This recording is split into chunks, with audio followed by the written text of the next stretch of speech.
Hello everyone. Today we talk about how to fix the app of FaceTune. Here we go to settings. Then we click on apps.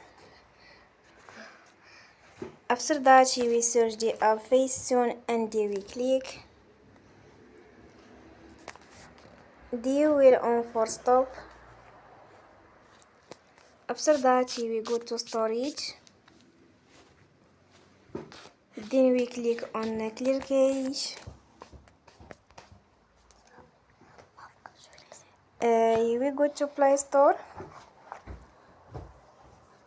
and they will update your app.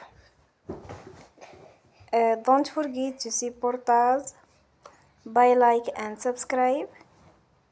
See you next time and thank you for watching.